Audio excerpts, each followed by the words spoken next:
So with the anniversary just a few hours away by the time you're seeing this video, I thought I'd rank every single LR from the anniversary and specifically every single summonable LR including Easy Ace. Let's get right into it.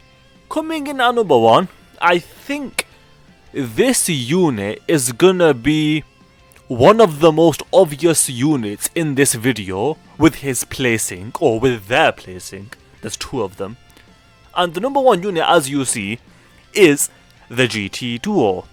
Now, the main thing that differentiates the number 1 unit from, spoiler alert, the number 2 unit, the number 1 thing that separates both of them, is that this guy has damage reduction up to 50% and this guy has a crit chance up to 50%. That difference is gigantic. That difference is astounding. To make up for that, this unit, the Busaga Duo, they do stack defense on the 12 and 18 key and they can build it up relatively quickly, their defensive levels, but it's just not enough to compete with that damage reduction. Because of the damage reduction, this unit is easily number 1 on this list. Honestly, I would even separate them in tiers. I think the GT Duo is at the top tier. Then in the next tier, we've got the Busaga Duo. Now, with the Busaga Duo, if you want to argue the fusions above them, fair enough. In fact, even if you want to argue AGL Carnival Goku above the Busaga Duo, fair enough. But for the sake of the video, for my specific list, I've got the Busaga Duo at number 1. In the future, I could change my mind, but for right now, I think the Busaga Duo are definitely worthy of being number 2 here.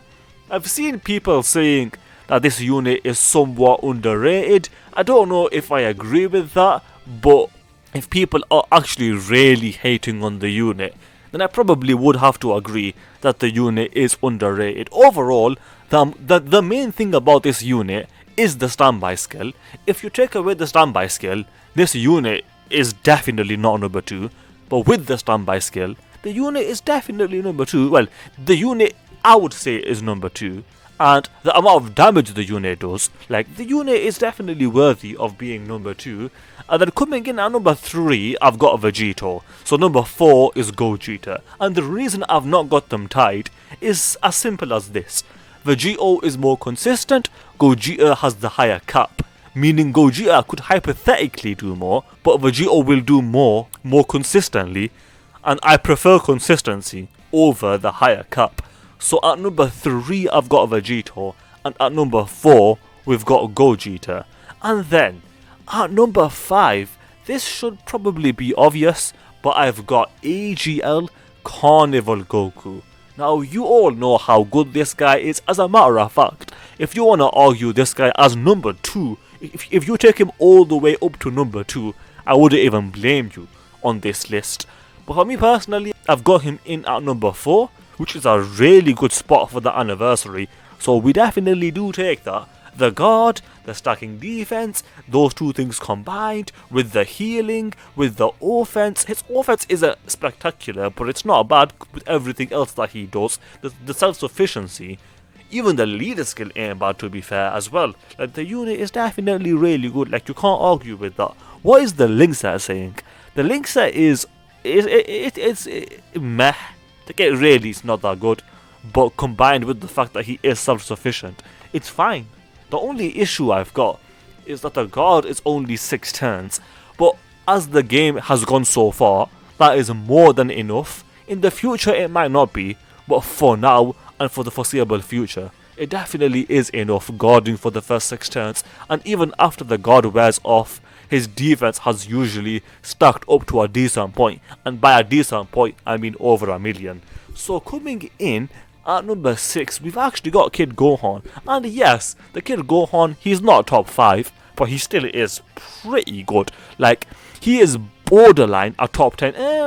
I was going to say he's a borderline top 10 unit in the game. I take that back. I'll say he's a borderline top 10 LR in the game. Maybe.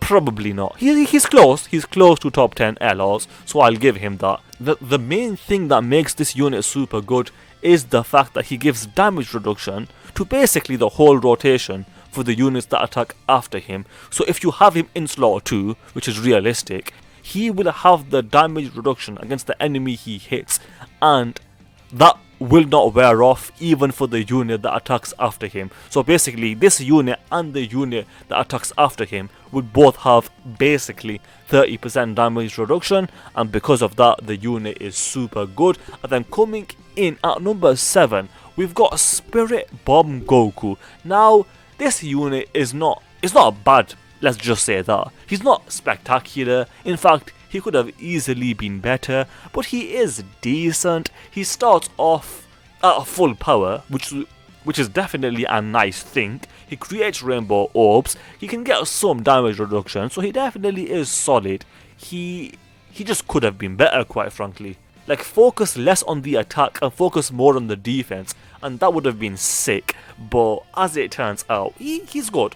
I would say he's around LR God Goku level, give or take, but he's not lost on this list, because I did say I will only talk about the summonable LRs, but I'll quickly talk about the free-to-play LR Barbody, and that LR sucks, and that's what I'm going to say with that. Let's do a quick subscriber challenge if you guys agree with me that out of the summonable LRs, Spirit Bomb Goku is probably the worst, although he's not bad.